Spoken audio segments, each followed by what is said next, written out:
Magandang araw! April Marcas po, ang inyong pretty ate sa Edtech Unit. Alam ba ninyo na may webinar o online training session ng Edtech Unit tuwing Sabado? Ang araw na ito ay nakalaan para sa ating mga mahal na kaguruan upang turuan sila ng mga bagong kaalaman at kakayahan sa paggamit ng makabagong software at applications para sa pinaka-epektibong paraan at lubos mapaghusay ang kanilang paraan ng pagtuturo. This is also our refresher session for our beloved teachers to enhance their skills in technology. Every Saturday, we will conduct webinar sessions for teachers about the use, advantages, and relevance of different blended learning software applications.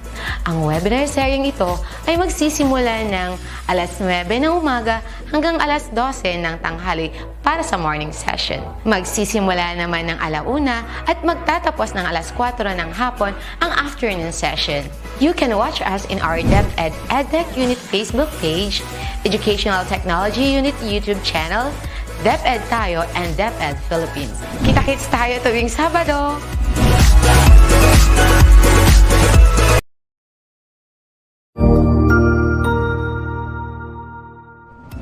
Magandang araw! Sir Wilbur po, at your service. Narito ang ETUlay upang gabayan ka sa inyong pag-aaral upang lubos na maunawaan ang iba't ibang paksa o subject. Ang ETUlay ay isang free online tutorial class na pinangungunahan ng ICT's Educational Technology Unit sa pamumuno ni Undersecretary Elaine Del B. Pascua. Ang programang ito ay hindi lamang para sa mga bata, kundi ito rin ay magsisilbing gabay sa mga magulang at mga guro kung paano nila ituturo o gagabayan sa bawat asignatura ang kanilang mga anak o mga estudyante. Sa kasalukuyan, ang self-learning module mula sa rehiyon ng Calabarzon at kilala sa tawag na Pivot ang ginagamit sa ating ETUlay online class. Kaya ano pang hinihintay ninyo? Ihanda na ang inyong mga ballpen o lapis, papel o kwaderno at samahan kaming itulay ang pagkatuto para sa bawat batang Pilipino. Sama-sama tayong magtutulungan para malampasan ang mga hamon sa panahong ito. Halina't matuto kasama ang inyong online tutor sa oras na ito.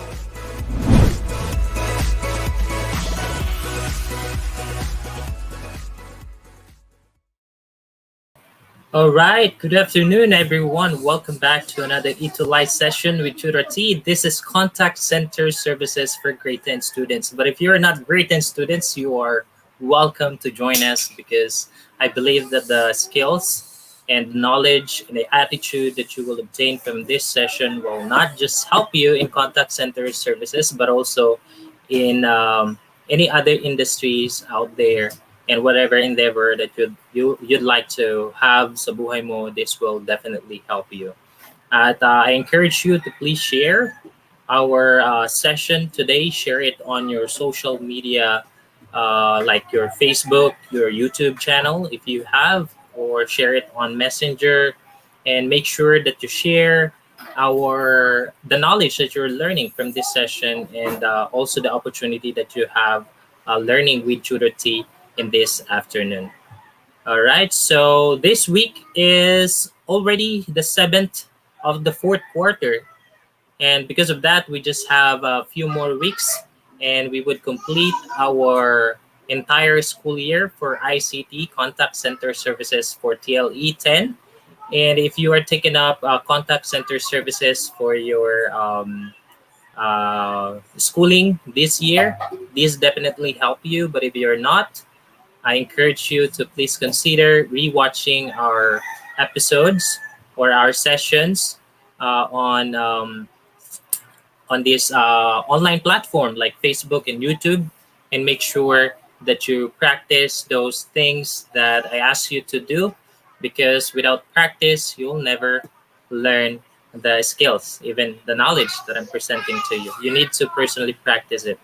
All right, so let's say hi to Ma'am Maria Teresa Italia, my better half. She is tuning in right now. And Ma'am, the other one, Imelda Estrelios Bayot.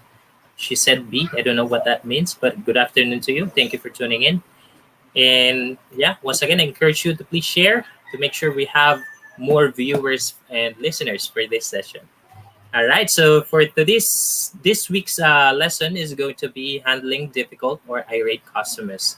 Last week we learned. Hold on. Okay, later natin yan. I think I messed up. There. Okay. So last week, these are the things that we discussed. We discussed the types of complaining customers. Okay, diniscuss natin yung 10 na yan, and I've given examples of that kind of customer so that of each kind, or how to say that properly. I gave example for each type of customers last week, from irate to passive customers. And if you want to understand it deeper, you better go back to our session last week. Again, search it via our online platform, DepEd Edtech Unit, Facebook page, DepEd Philippines, and also the official YouTube channel of Edtech Unit and DepEd TV official YouTube channel.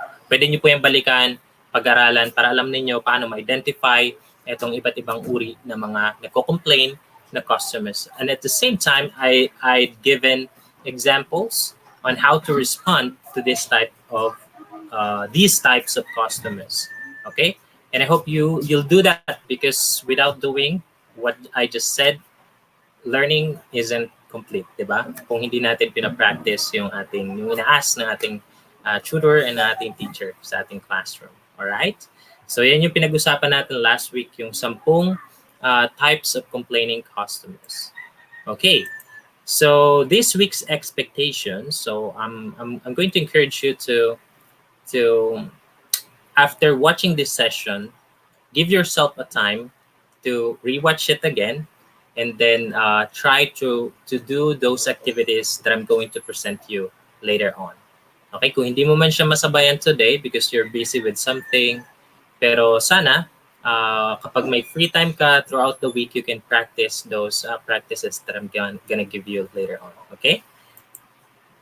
All right. So at the end of the learning period, the student should be able to, number 1, enumerate the points to remember in responding to complaints. So there's gonna be 10 points to remember, and I'm gonna encourage you to write it down on a piece of paper or take down note of it on your mobile phones. You can screenshot all of these 10 points to make sure that you have reference when the time you need them. Okay.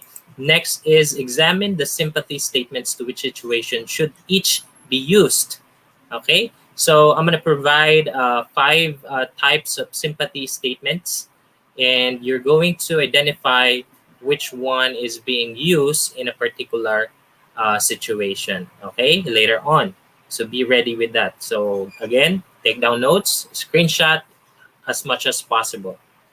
Okay. Number 3, practice to become polite and respectful in dealing with frustrated customers. Okay, this is something that we wouldn't be able to do actually or personally right now, because this is something that requires your discipline to apply whatever it is that your teacher or online tutor is asking you to do. Okay. All right. So for a pre-test, to test your understanding of this topic, whether you have previous knowledge about this, or I guess you can answer this using your common sense. This is pretty easy questions, and these are multiple choices questions. Okay. Madali lang yan, may pagpipilian. Sige, subukan nating sumagot on the comment section down below. If you're ready, please give me a thumbs up or say yes if you're ready to answer this questions. So I'm going to provide you 5 questions to answer as part of your pre-test, and I hope you guys would participate, because it's pretty lonely down here or up here if I am speaking just by myself. Okay, so just participate and give it a shot. Kahit tama man o mali ang sagot, what matter most is that you are involved in this session. Okay, so our choices are the following. A, courage. Okay, basahin natin. It is the ability to sense other people's emotion, coupled with the ability to imagine what someone else might be thinking or feeling. What does this description refer to? Is that A, courage, or B, empathy, or C, politeness, or D, respectfulness? Okay, go on. Hit your keyboard or your keypad. I don't know what you're using right now, but keyboard or keypad, make sure you type in your answer. And okay, I'm waiting for your answer. This is a pretty easy question. I'm rooting on my wife right now who is tuning in to help me out with this. Give me some answer. All right. Sabi ni hey, it's the same. Melda Israelis Bayot, please give me your answer. All right. So since we have a pretty short time, I couldn't afford to wait for too long. So ang rule is dapat mabilis tayo mag-respond, and if we cannot respond fast, we may lose the opportunity to participate and see if we got the knowledge that we need for, or if we got the previous knowledge that we can show off in this session. Okay, the answer for this one is letter B. It is empathy. Okay, the ability to sense other people's emotion, and then your ability to put yourself in someone else's shoes. Okay, let's read from private chat right now. Somebody's pinging. Tutor Jester, it's letter B. Yes, Tutor Jester, that is correct. Thank you so much for participating. All right, so number 2, it is the use of personal pronouns. Pronoun makes the customer feel that you are dedicated to them as individual. Which of the following is an example of personal pronoun? So this one is pretty easy. Even a grade 6 student could answer this one. So if you're a grade 10 student, it's quite a shame if you're not going to be able to answer this one. Okay, so the choices are letter A, I, letter B, him, letter C, they, and letter D, we. So which of the following is a personal pronoun? Okay, let's see. What are your answers? Tingnan natin ang mga sagot nyo. Okay. Still waiting. Ang hirap na maghintay pero walang dumadating, 'di ba? Parang ikaw lang 'yan. Ang tagal mo nang hinintay, hindi pa rin dumating. At nung dumating,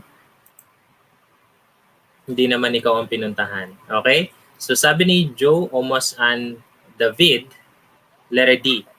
Okay? Is that your answer for number 1 or answer for number 2? Okay? Tutor Jester, letter D. Joe, Omos, David, letter D.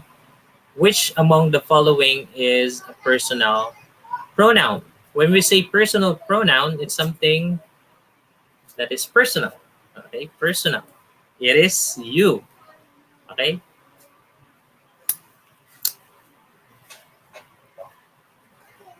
Okay, I'll give you a chance to correct your answer.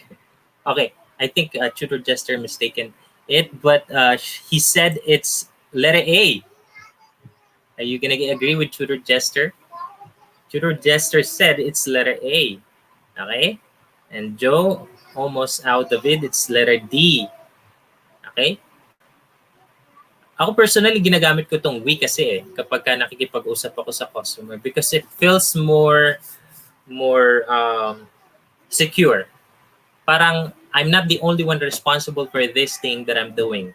Parang we are doing this for you instead of I am doing this for you. When you say I, it entails a lot more responsibility compared with the pronoun we. Okay? So, but in this case, personal pronouns is it's letter A. It's I. We are encouraged to use I, and we would discover what is the reason for that later on. Okay? So, may sumagot sa inyo na letter D. Ako personally, nung nasa call center ako, ang ginagamit ko ay yung letter D. Mas gusto kong gamitin yun kasi nga, mas secure. But in this lesson of ours, why um, why does or why do our customers prefer us as an agent use the personal pronoun I than we? Bakit kaya mas gusto nila yung I kaysa we? Tayo naman, mas gusto natin yung we kaysa I. Okay? As an agent. We'll discover that later on. Okay? So dito naman sa number 3 question, which of the following should be avoided in promoting positive language? Okay? Alin daw ang dapat iwasan sa pag-promote ng positive language? Is it letter A? There's nothing we can do. Is that a positive statement or positive language? So that is the question you have to consider each time that I provide you a choice or these choices that I'm going to present to you. So examine them if it's positive or if it's negative, because we're looking for something that we need to avoid for us to be able to promote positive language. So B, if I'm not mistaken, the problem seems to be that blah, blah, blah. Okay. Letter C, I understand how this must have upset you and I'll get on it immediately. Okay. Letter D, this feels like an issue which might be out of my control, but let me double check that. Okay? Alin sa mga ito, sa mga choices na ito, ang dapat mong iwasan na sabihin para ma-promote mo yung positive language kapag kausap mo yung isang irate or difficult or galit na customer. Okay? I'm waiting for your answers. Give me your answers. Okay? I'm rooting on our viewers right now to keep this conversation going. Okay, I want this to be as much interactive as possible, and I need your help, and I'm begging for your help. Okay, so which one should you avoid to be able to promote positive language? Okay, coming out from Tutor Jester, he said it's letter A. Okay, yan, pumipiyak na si Tutor T. Medyo nangangalay na magsalita. But anyway, sabi nga ni Tutor Jester, it's letter A. How about you, mga kachuti? Okay, letter A ba yung dapat nating iwasan? Sige nga. The answer is letter A. Yan, tama yung letter A, yung dapat nating iwasan because it's already negative. There's nothing we can do. When you said that, that's pretty much the end of your business with your customer. Thank you from Sir Kit Alfonso Nadado, one of my best friends out there. Thank you so much for participating in. And I'm happy to see you on the comments section. Okay? Ayan, letter A daw sabi ni Sir Kit Nadado. You can follow Sir Kit Nadado on DepEd TV. He is teaching reading and writing. And if you want to be more effective in English communication, he is someone you need to follow. Okay? Sundan nyo lang siya. Invite nyo siya as friend. If he's willing, he's gonna accept you. But you better follow him on DepEd TV. You just type in reading and writing and you are going to be directed to all of his episodes. Okay? Next, in dealing with customers' complaints, all of the following are to be considered exempt. Okay, Lods, pa-shout out po. Napakagaling po ni Sir RJ. Thank you so much, Sir Kit Nadado. You're my idol, actually. One of the persons I admired when it comes to teaching and learning. You're the best. Okay, ano daw dito yung ating dapat i-consider? Alin dapat dito yung hindi natin i-consider daw kapag nagdi-deal tayo sa complaints ng mga customer? Is that show empathy, or letter A, show empathy? Letter B, do not interrupt. Letter C, do not ask more questions. And letter D, make the customer feel valued. Okay, which one should you avoid? Okay? Sabi dito, lahat ng ito dapat mong gawin sa pakikipag-ugnayan sa iyong customer maliban sa isa. Which one among these choices is the odd one out? ang dapat nating tanggalin. Okay? Let us wait for all of your answers. Ayan. And please share our session today so that we can spread more knowledge and skills, and we can help them someday kapag nag-apply sila sa call center, madali nang mag-apply because they do have enough knowledge for them to pass their interview, at the same time to really stay longer on in the industry, because they do have knowledge and they will be able to avoid a lot of stressing situations sa call center kasi alam na nila paano mag-respond. Sabi ni Sir Kit is letter C. Sabi niya, ang sagot niya ay letter C, do not ask more questions. So that means we need to ask more question. Okay, tama ba yung sagot ni Sir Kit? Okay, tama ba yung letter C? Let's go find out. All right, that is correct. So that means we need to ask more questions. And what is the reason for that? Can you type in the comment section down below why we need to ask more questions? Okay, why we need to ask more questions? Okay, number 5. I think you'll find it much easier if you do blah, blah, blah. This sympathy statement could be used to which particular way in dealing with customer. Okay, alin dito? Yung sympathy statement na pwede natin gamitin sa pakikipag-deal o pakikipag-ugnayan sa ating, or pakikipag-deal, tama ba yung Tagalog ko? In dealing with customer complaints. Okay, alin ba dito? Suggest and offer, never raise your voice, do not take it personally, or remain polite and respectful. So, alin dito? Yung, itong statement na to, basahin natin. I think you'll find it much easier if you do. Okay. Anong uri ng sympathy statement ito? Na pwede natin gamitin sa isang paraan sa pakikipag-deal sa ating customer. Is this suggest and offer? Is this never raise your voice? Is this do not take it personally? Or is this remain polite and respectful? Okay, this statement sounds like blank for me. Okay? What does it sound like for you? Suggest and offer, never raise your voice, do not take it personally, remain polite and respectful. Okay?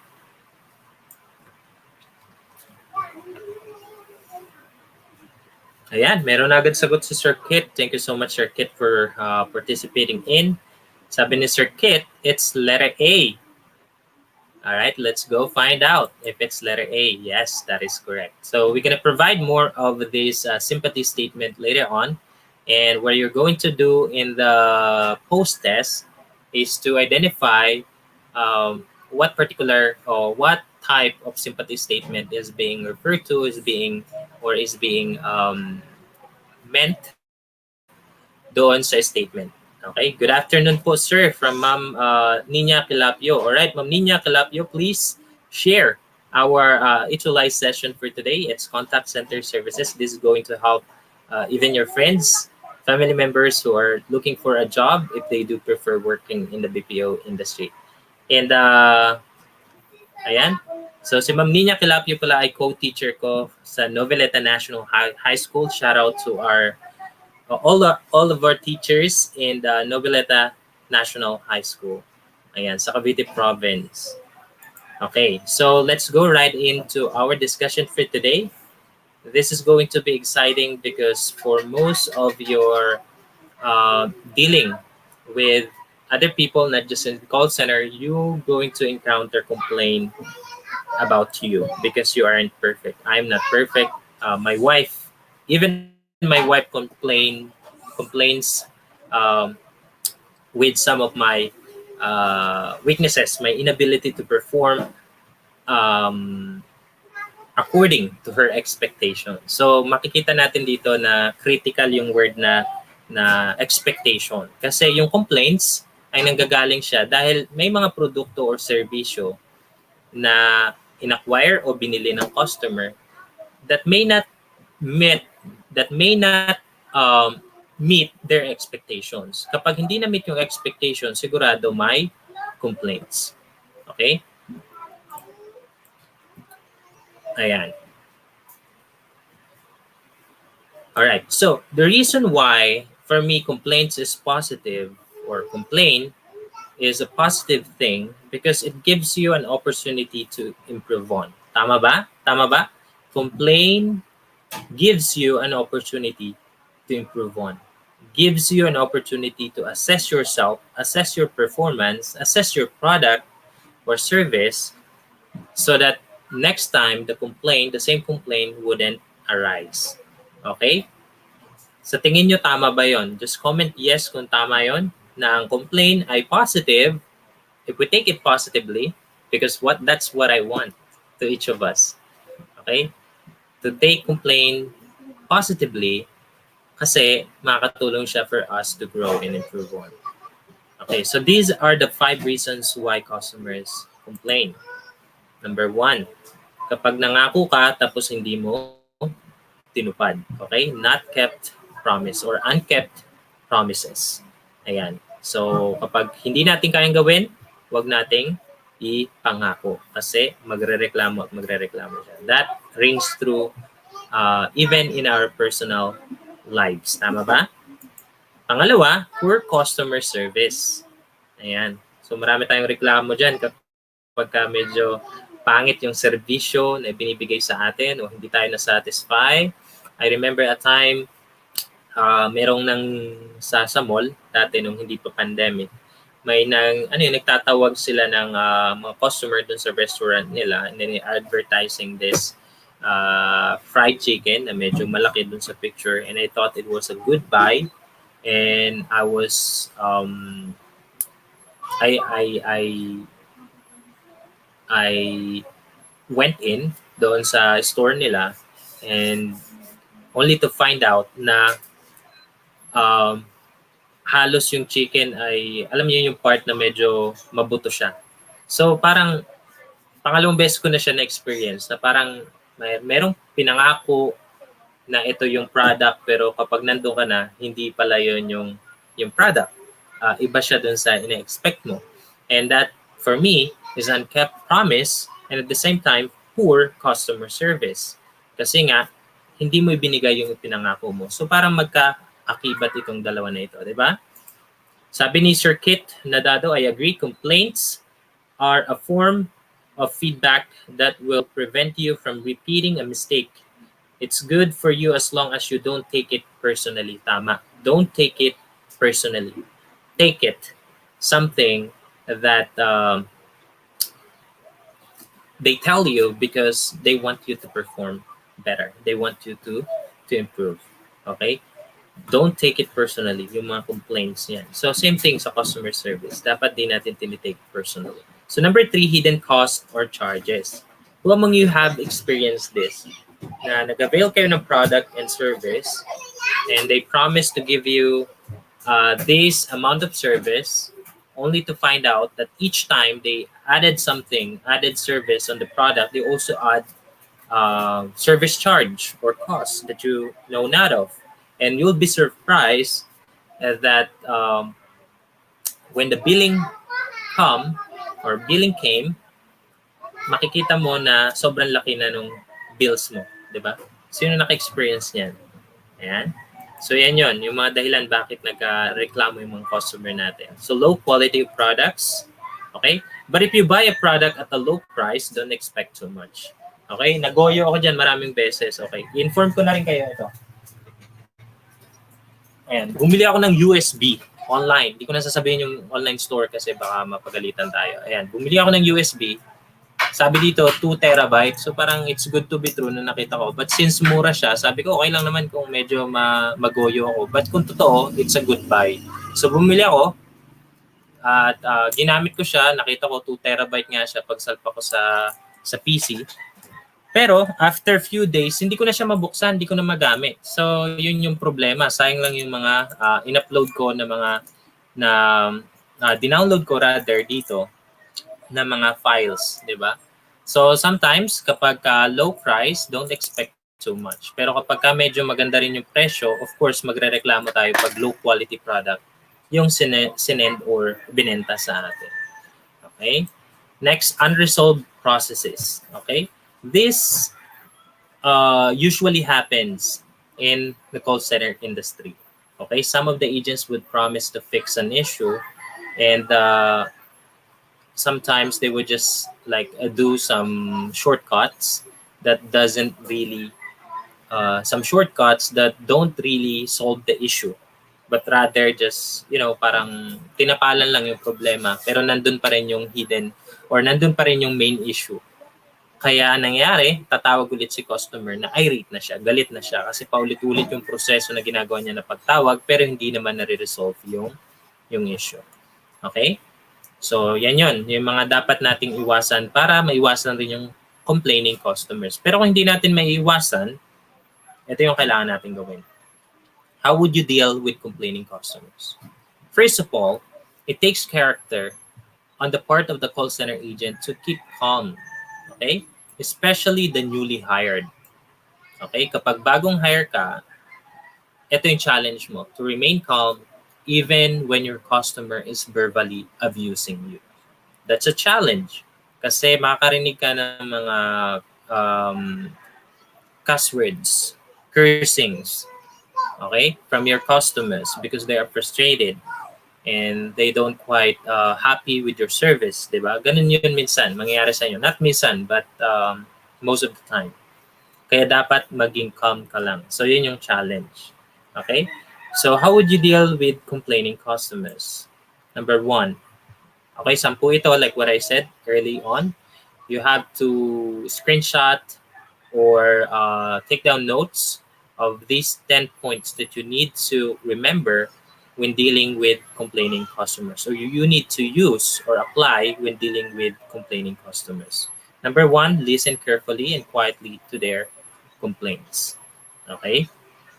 Kadalasan ang nagkakaproblema dito actually mga tenured agents. Yung kapag nag-uumpisa pala magsalita yung customer, they already know what's the issue and they pretty much have the experience in solving that kind of issue. So they tend to interrupt their customer while speaking. So may advantage dito yung mga newly hired because they pretty much they don't know what to do at first. So their tendency is to listen and to speak less because they want to avoid mistakes, di ba? So less talk, less mistake yung ina-apply ng mga newly hired agents. But for tenured, kadalasan sila na yung marunong mang-interrupt. But they do that quite basta magaling nilang ginagawa yan. Mahusay. O, ano yung tawag doon? Tactfully. Okay? May taktika sila para paano mag-interrupt ng hindi nakaka-offend. Okay? Pero, yun nga, gaya ng sinabi ko, madalas nagiging problema ito ng mga tenured agents. Yung nag-interrupt na sila because they know the process entirely and they can already understand or they can already guess where the conversation will go. Kaya iniiwasan na nilang humaba yung oras because they focus more on meeting their productivity, the number of calls they take in a day. Okay, ganun yun. May productivity metrics and they quite pay less attention. They pay less attention to the quality of their service. But some of the tenured agents can do it in such a tactful way. Okay? Nagagawa nila yan in such a way that it is not obvious that the customer is being interrupted. Okay? Para sa atin, new agent, sa mga bagong agent, the best way is to listen carefully and quietly to their complaints. Less talk, less mistake. Take down notes, okay, to make sure that you follow what your customer is saying. Okay? Number 3, remain polite and respectful. Kahit galit na ang iyong customer, just remain polite and respectful because that is your job as a future agent. Number 4, never raise your voice or shout at the customer. Okay? Wag kang mag-raise ng voice. Wag mong sigawan ang iyong customer. Kahit na karapat-dapat silang sigawan. It's a big no sa customer service industry. Alright? Number 5, do not take it personally. Yun yung sinabi ni Sir Kit Nadado. Do not take it personally Okay? Kapag ka nagmumura na o kaya naman ay nagbibitaw na ng hindi magandang statement ang iyong customer. Do not take it personally. Okay. And down with the last 5. Number 6, make the customer feel valued. Okay. May mga spiel actually na ginagamit dyan. Mga spiel na pwede mo ring i-apply sa sarili mo. Like for example, sa amin, nung nag-work ako sa healthcare company, okay, na may BPO dito sa Pilipinas, ang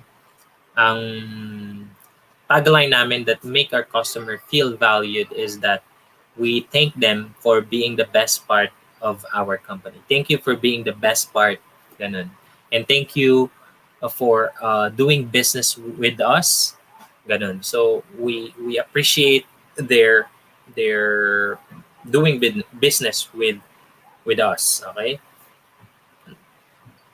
Number 7, show empathy. So this is something that we could apply right on by just using the skills that our training or trainer would provide to us. However, we need to make sure that we say it in a genuine manner. Dapat hindi word by word na yun yung ginagamit natin. Alamin lang natin how to phrase, how to say it, but make sure you internalize those empathy statements para kapag sinabi mo siya sa customer mo, mas natural siya at mukhang hindi mo binabasa. Okay? So pag sanay ka na, hindi mo na kailangan ng mga empathy statement na yun because you can just practice it. You can just do it because you already practice it several times. Okay, next, suggest and offer. Ayan. So instead of commanding and telling your customer what to do, you should suggest and offer rather than telling your customer what to do. Yun yung gusto kong sabihin. Okay? Next, ask more questions. We need to ask more questions because we need to understand, really understand our customers. Without asking questions, you're not gonna get into the details, into the main issue. Okay? You're not gonna get there if you are not asking questions. Ask question for clarification. Ask question for understanding. Okay?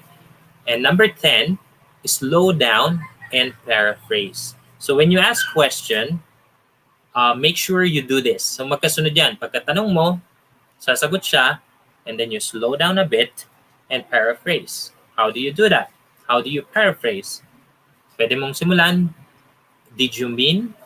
Okay, pwede mong sabihin yun, did you mean? Or if I understand it correctly, tapos sasabihin mo kung ano yung paraphrase statement mo nung sinabi niya. Okay?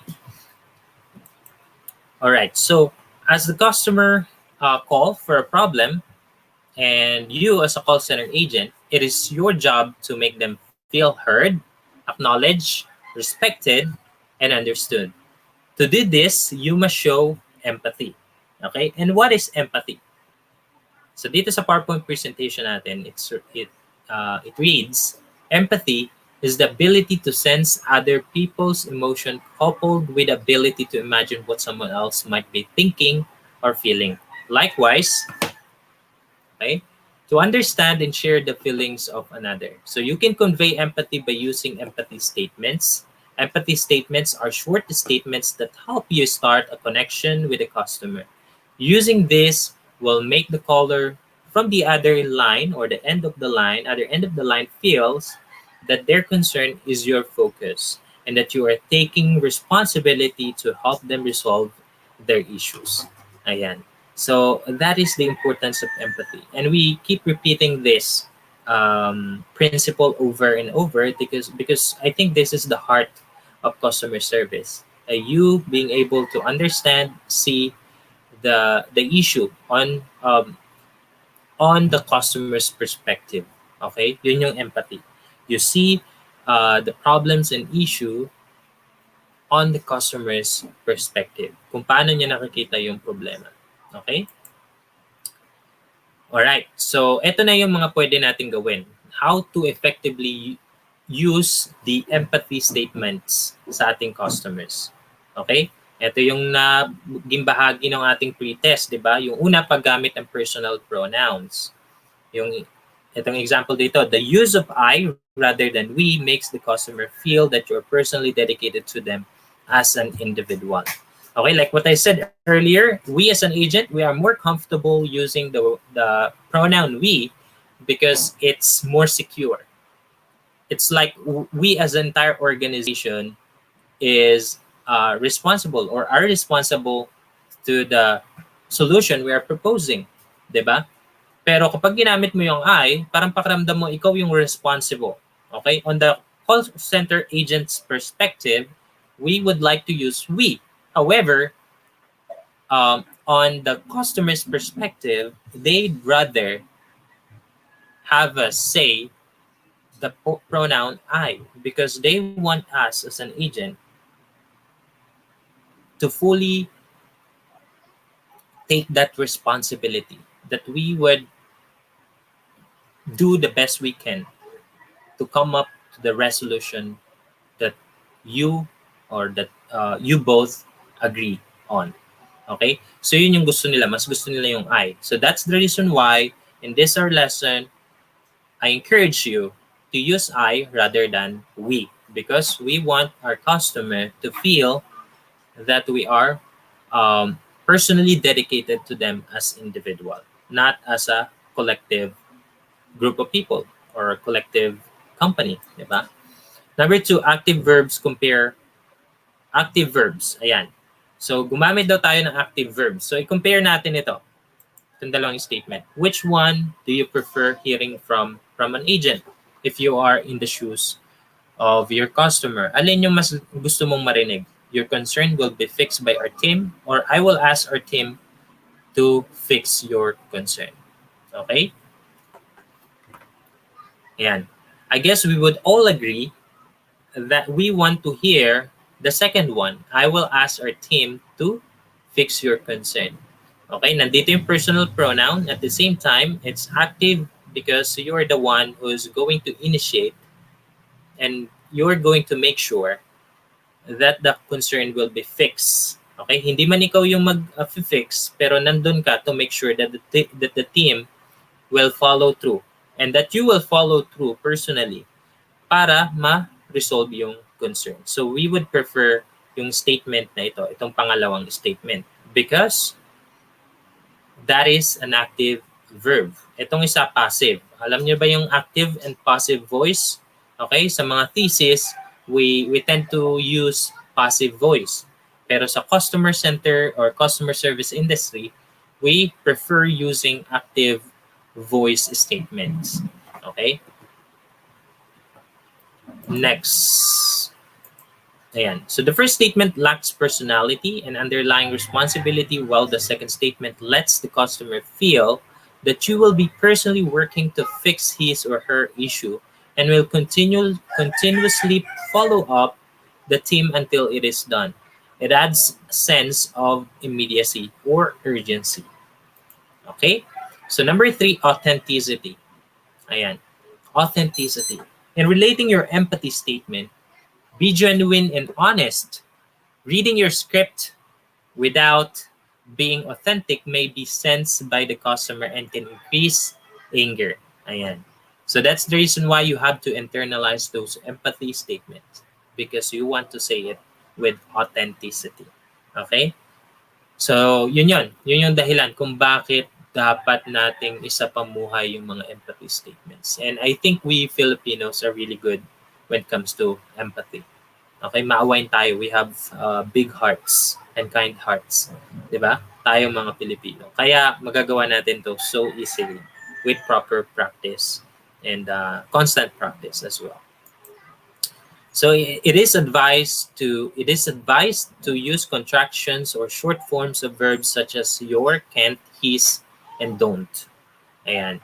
So gumamit tayo ng contraction kapag nakikipag-usap sa customer.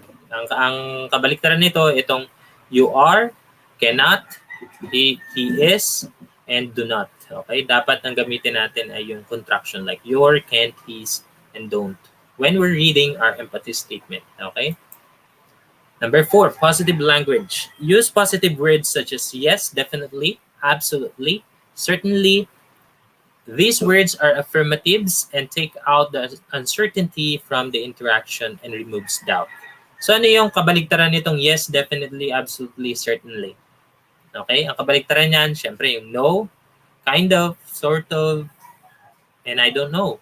Diba? Yun yung mga negative languages that we need to avoid.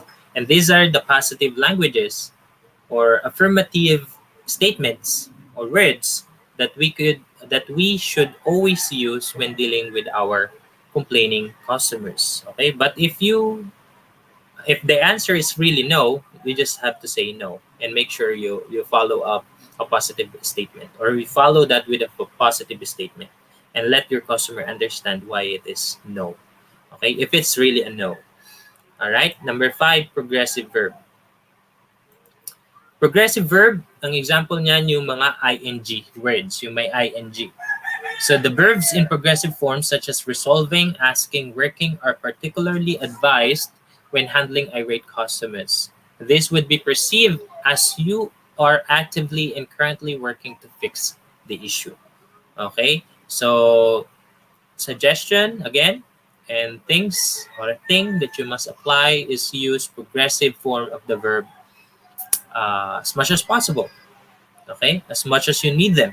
Gumamit ka ng progressive form of the verb because that gives your customer the feeling that you are doing something to fix the issue, or you are on the issue at that particular time. Okay? All right. Ayan. So for our activities, this going to be fast one. We already it's already 3 o'clock, and ayan. I would just run through this. So this is pretty much the activity on your learning module. By the way, we're using the learning module from Schools Division of Pasig City. Ayan, sa Schools Division of Pasig City, thank you so much for allowing us to use your learning module so that our learners throughout the Philippines may enjoy the same content, the learning module content that you have. And it's definitely a big help to me as a teacher broadcaster and as an ETUlay tutor. Okay? So pwede nyo sagutan itong tatlong activity na ito to be able to meet the performance criteria for this session. So I would just give you 5 seconds to screenshot this question if you don't have the module. But if you have the module, just open your learning module. It's week number 7 sa week number 8 rather sa inyong SDO Pasig learning module. Okay, pero kung wala kayong learning module, just screenshot this one and try answering this para naman makita natin na may progress kayo with our discussion. Okay, so I'm going to give you 5 seconds to screenshot this questions.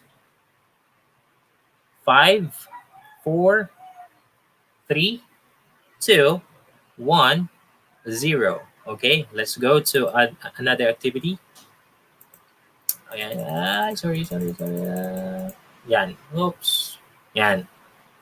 Paano ko ito i-skip nang hindi nyo makikita? But this is the second activity. So I'll just show you this one. Okay? Ibibigay ko na lang sa inyo to. Go to your learning module kasi meron pa dong I think 5 pa or more than 5 questions na naiwan na hindi ko sinama dito.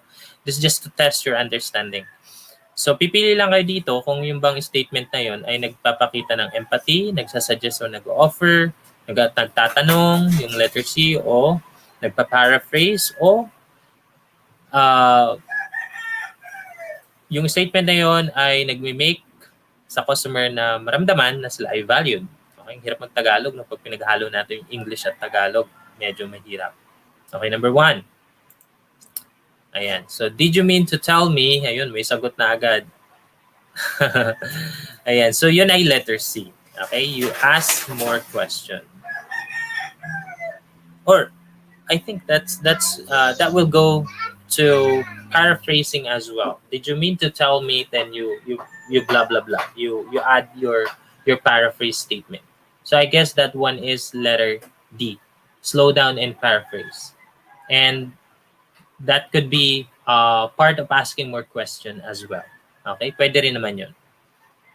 Next, if I were in your position, I would feel the same way. Ayan, medyo madali yung isang yan. So, yan yung uri ng empathy statement. Ayan, so that's the reason why it's letter A. It's showing empathy. Next. Yan, how do you feel about? Okay, what kind of statement is that?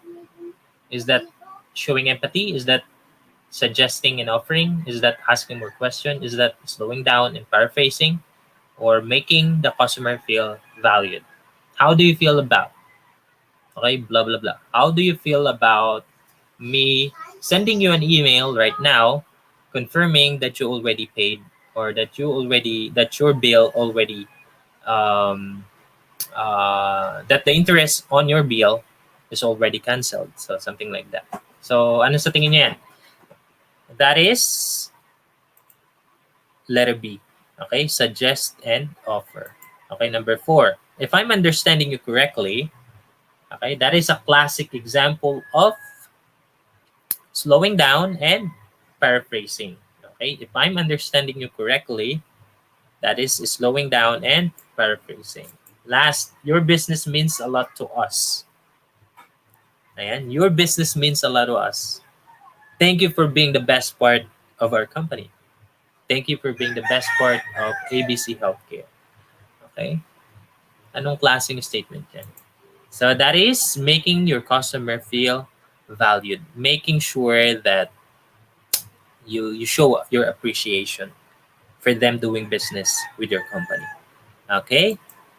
Ayan. So para sa ating takeaway activity, so I would like you to propose a way to remain calm, polite, and respectful in dealing with a frustrated customer. Okay? Propose a way. Pwede nyo i-submit yan sa inyong teacher, sa inyong contact center services. Propose a way to remain calm, polite, and respectful in dealing with a frustrated customer. That activity can also be found in your learning module if you are using the SDO POSIG's learning module. Ayan. So that is pretty much everything we have for today. Thank you so much for tuning in. Don't go away because there are going to be more ETUlay tutors coming in after this. Kaya wag kayong lalayo. Patuloy lang na sumabaybay sa ating ETUlay session. Once again, I'm Tutor T and thank you so much for joining me.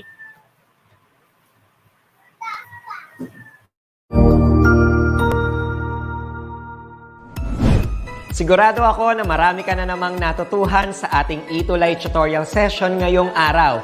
Tandaan, ito ay hindi lamang para sa ating mga mag-aaral, kundi pati rin sa ating mga minamahal na guro at mga magulang na kaagapay natin para maituloy ang pagkatuto sa kabila ng nararanasang pandemya. Patuloy ding sumubaybay sa DepEd TV para sa mga araling ginawang video episodes. Mapapanood ito mula Lunes hanggang Sabado, alas 7 ng umaga hanggang alas 7 ng gabi sa inyong mga telebisyon. Abangan sa Lunes mula 1:00 ng tanghali ang iba pang aralin sa ating ETUlay free online tutorial session sa Science. I-like and subscribe at manatiling nakasubaybay sa ating ETUlay tutorial session sa DepEd Edtech Unit FB page at Educational Technology Unit channel sa YouTube at sa DepEd Tayo at DepEd Philippines social media accounts. Paalam!